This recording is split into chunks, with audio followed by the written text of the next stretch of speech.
All right, I'm back with another video, and we're going to start it like we always do with the knife that I'm carrying today. That knife is a Mammoth Ivory Northwoods Fremont Jack. This is two very nice pieces of interior Mammoth. You can see it's very, very smooth. You can see that pattern there, very creamy and rich colored. No dents or divots or anything like that in the micarta. So I love micarta too. No dents or divots in the Mammoth Ivory. So just a very, very, very nice example of Mammoth. You can see here the knife itself has excellent fit and finish.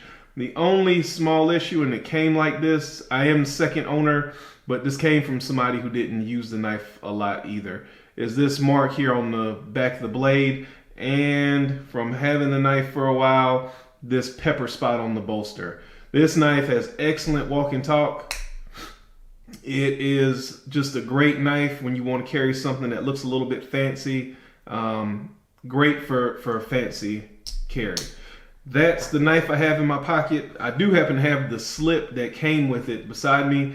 I don't carry these slips myself. I find these slips to be bulky. I find slips in general to be bulky. Let me be more specific. So I store them in these slips, and I know there's some controversy about that, but I store them in these slips, but I don't carry them in these slips. So that's my carry for today. And now let's go ahead and roll the intro.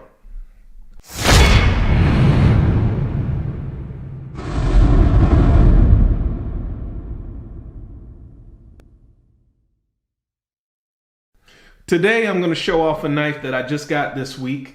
This might be a knife that a lot of you guys haven't seen before. Let's see. On here you can see it says GEC 09, which is the model, and that's the store code there. On the top you can see we have a number 9 2214, so this was made in 2014. Again, if you're not familiar with the naming system, first two numbers relate to the model.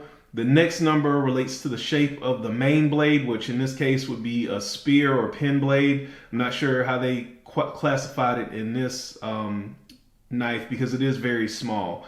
The next two is the number of blades, so there are 2 blades. Then the last 2 numbers are the year of manufacture, which is 2014. This knife is made out of exotic Mexican bocote wood. And from all the research I did, that's my understanding of how you pronounce it, is bocote. So that wood, the little bit of researching I did, here's the knife.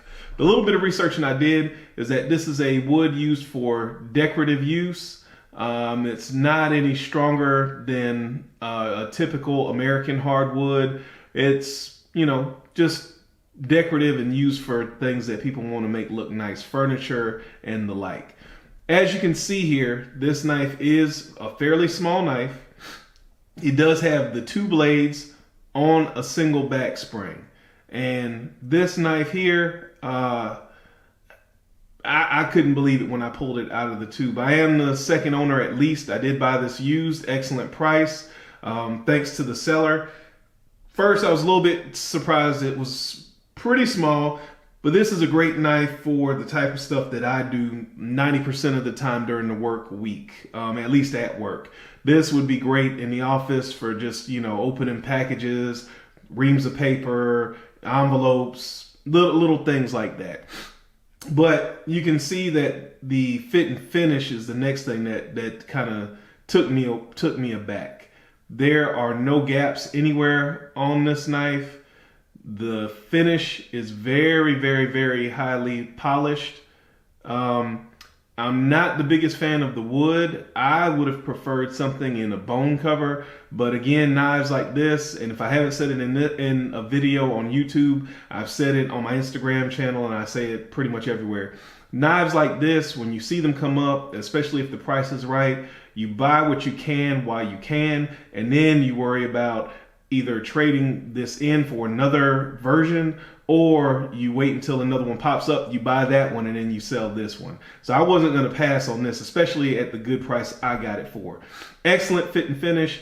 You can even see here, a lot of times people talk about sunken pins. You can see here these pins aren't nearly as sunken as they are on some of the new models. You can see here that this pen is actually so proud, it was pretty much rounded off as they worked this wooden cover. So back spring, very highly polished, very even. Brass liners, very polished, highly and even. You can see there's no catch bit on this knife. There's just a single spring.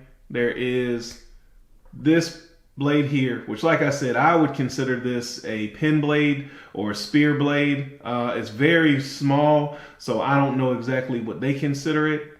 And on the other side, you have a coping blade. And if you see here, that one is even smaller. But like I said, this is just a great little gentleman's knife.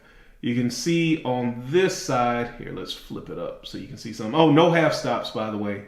You can see here it says Great Eastern Cutlery TIW, which stands for Tidiute Iron Works, which my understanding is that this TIW is going to be replaced with CKC, which stands for Carbon Keeps Cutting.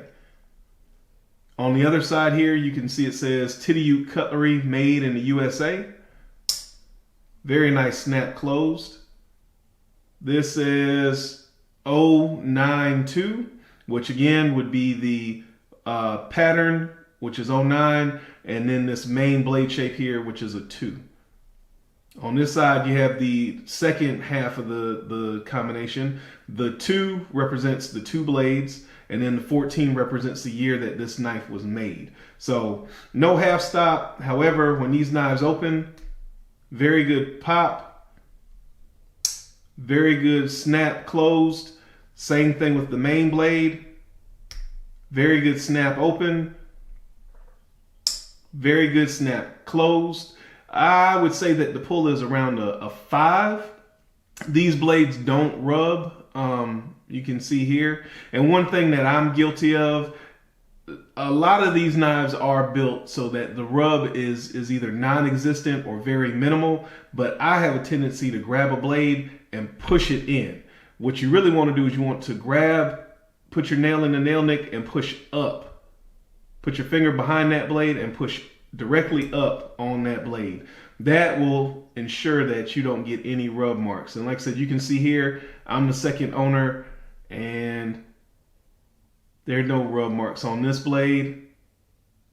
And there are no rub marks on this blade here either. And you can see how the back side of each blade has been beveled and angled a little bit differently than the front side, so that way those blades can pass by one another. You see here, this side is flat ground. Here on this side, it's been angled a little bit more, and there's a bit of a bevel so the small blade can pass by the large blade, and so the large blade can pass by this small blade. Very pleased with the knife. I'm going to give you a few size comparisons here. We'll back up the camera a little bit. You can see here, this would be the knife next to a GEC 25. And this is the knife next to a 14. So those are the two size comparisons I pulled out. And now that I'm thinking about it, I'm going to show you the knife with the blades open. You can see here, this one has a spear blade as well. And you can see that this blade here is pretty small, pretty small. Here, this is a spear blade as well. And you can see here that this blade is even smaller than the 25. And a lot of people are familiar with the 25. So you know the 25 is a pretty small knife, but it's even smaller and thinner than the 25. I'll lay these down this way so you can kind of see them open. And again, the way I'm laying them out, I like to lay them this way because I don't want to introduce any kind of optical illusion. And sometimes if you stack them this way, it'll give you an optical illusion. This will let you see pretty much accurately what you have here. So those are the three knives I brought out. Now, I'm going to take a second and grab a 15 because I know the 15 is another common pattern that you guys know about. So I'll show you this knife next to a 15. So if you don't happen to have one of these, the 25 or the 14, maybe you can compare it to your 15. So give me 1 second. I'll be right back. All right, here is the knife next to a 15. So I'm going to slide the 15 right in here. You can see it's a fairly small little knife. 14, 9, 15, and then the 25. And I'm going to hold these up so you can see them a little bit better. I don't have a spear point 15, so just had to use what I had around. All right, so those are the comparisons. Overall, I think this is a great little knife. Like I said, it's a great knife. In my opinion, for more of an office setting, something you're going to use a little bit more lightly. It's not something that you're going to, whip out and, cut a sandwich in half or something like that. This is definitely a true gentleman's watch pocket knife, something that's good to wear when you have some dress clothes on. Great walk and talk on these blades as well. I'm very impressed. I know that some people are wanting to see some of the old patterns run again. This is one that I think maybe not the 9. Maybe the 9 is a little bit too small to be broadly successful, but maybe something, I know how successful the 25 is. Maybe something like the 25 or even possibly the 14s. The 14s were pretty popular. I think that something more along this blade configuration in this size frame would be an excellent knife, even for general use. Because I have a extra large hand. My hand is 4 inches from this side of my hand to this side, and you can see I can even get a good grip on this knife. And this knife, the blade is plenty long enough to do something, like I said, peel some fruit, different types of food prep, cut a sandwich in half. Whereas I just feel like this one is lacking a little bit in that department, and I don't think you're going to get quite the usefulness out of this knife. So this knife, I can see why they may not run this exact pattern again, because this does have a pretty much a niche type of use. So those are the knives that I brought out to compare the knife to. That's it next to the 14. That's the number 9 next to the 15. This is the knife next to the 25, so you can get a size reference. Thank you guys again for watching another video. I appreciate the support. I see now that I'm up to 400 subscribers. I never thought that I would make it that far. I appreciate you guys watching my videos, and I appreciate the support in the comments. Thank you for watching. I hope to catch you in the next video.